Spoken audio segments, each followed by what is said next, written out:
తపన ఉండే. ప్రతి 2-3 రోజులకు ఒకసారి నాకు ఫోన్ చేసేది, సత్యనారాయణ ఎక్కడ ఉన్నావు, మరి ఏమి కార్యక్రమం, ఇట్లా అన్నీ మాట్లాడుకునేది ఫోన్లో. అయినా కానీ ఆ గురు కృప వల్ల ఈరోజు ఇంత బ్రహ్మాండంగా ఈ కార్యక్రమం జరుగుతుందంటే వారి యొక్క సత్సంకల్పమే దీనికి కారణము. ఇలాంటి మలినము లేనటువంటి సంకల్పంతో మనం ఏ పని అయితే చేస్తామో అది తప్పకుండా సద్గురుమూర్తి నెరవేరుస్తాడు. అందుకే మన సాంప్రదాయంలో పెద్దలు చెప్పిన మాటనే, ఎరుక భ్రమగలుగు శిష్యుని పరితాపము మాన్కున్నట్టి పండితుడెతడో, గురుడతడే కాని గురువులు గురువులమని పొట్ట కొరకు గులిగేవారెల్లా వారికి బోధ తెలియుట కల్లా. పరిపూర్ణమును లేని ఎరుకాను ఏర్పడజేసి ఎరుకాను విడిపించని ఎరుగాని గురువులై. అంటే ఇంతదాకా చెప్పారు, గురువు దగ్గరికి రాకముందు ఎవరైనా కానీ నేను నేను నేను నేనని చెప్పే మాటనే పలుకుతాం.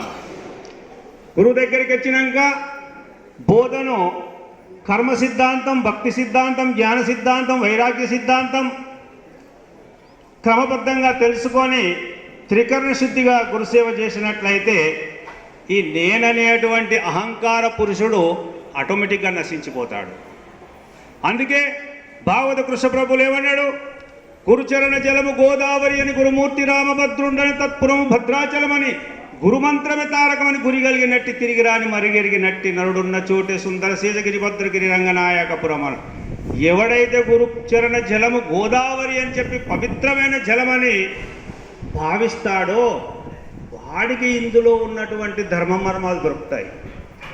గురుమూర్తి రామభద్రుడు శ్రీరామచంద్రుడే ఈ రూపంలో వచ్చి నా జన్మ తరిస్తాడో, నాలో ఉన్నటువంటి అజ్ఞానాన్ని పటాపంచలు చేస్తాడని చెప్పి ఎవరైతే భావించుకుంటారో వారికి ఇందులో ఉన్నటువంటి ధర్మ మర్మాలు దొరుకుతాయి.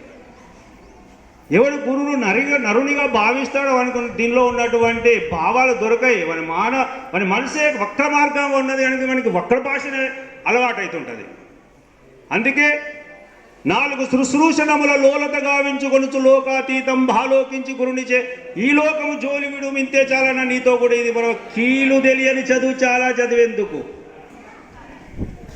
గురువు గారికి ఆత్మ శుశ్రూషణ, అంగ శుశ్రూషణ, సద్భావన శుశ్రూషణ, స్థాన శుశ్రూషణ అనేటి 4 శుశ్రూషణలు మనకు పెద్దలు చెప్పారు. ఆత్మ శుశ్రూష ఎట్లా చేయాలి, అంగ శుశ్రూష ఎట్లా చేయాలి, స్థాన శుశ్రూష, సద్భావన శుశ్రూషలు ఇందులోపలనే అది నశించిపోతుంది. దానికి ఇక మొలకెత్తే అటువంటి అవకాశం ఉండదు. ఇట్లా నీవు చెయ్యక విపరీతమైన బుద్ధితోటి, విపరీతమైన జ్ఞానంతో నువ్వు కందార్థాలను విచారిస్తే దాని అంతు దొరకదు. ఎందుకంటే అది వక్ర మార్గంలో పోతుంది కనుక వక్రమైన ఆలోచనలే వస్తాయి. అందుకే మనకు పెద్దలు ఇంకా చాలా సూటిగా చెప్పారు, లేని కలగలిగినప్పుడు దానికి దశ దిశలయందు తగ మొదట కొనన్ తానంటకున్న మేల్కను లేని కలే సూచనేని లేకపోవు కదా, అట్లనే మేల్క లేకపోదు కదా. ఈ తిరుగని ఎరక బయలులు నీకు ఇట్లు కానవచ్చింది బోధ కావాలని అనవప్పుడు.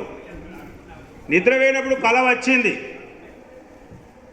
మేల్క వచ్చినాక అది శాశ్వతం అని తెలిసింది. మేల్క వచ్చినాక ఏమనుకున్నావు, కళ ఉత్తదని తెలిసిపోయింది.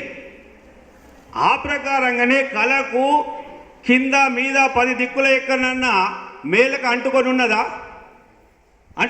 మేలుక? లేదు. కానీ కళ ఎప్పుడైతే మేలుకను చూసిందో కళనే లేకుండా పోయింది. ఇదైతే యథార్థమైన ముచ్చట. అయితే ఎరుక అనే నేను ఎప్పుడు పరిపూర్ణను చూస్తాను అప్పుడు నేనే లేకుండా పోతా. ఈ బోధలో ఉన్నటువంటి గొప్పతనమే ఇది. దయచేసి దీన్ని చాలా సూక్ష్మంగా మీరు అందరూ అర్థం చేసుకొని తరిస్తారని నేను కూడా ఎక్కువ సమయం తీసుకుంటలేను.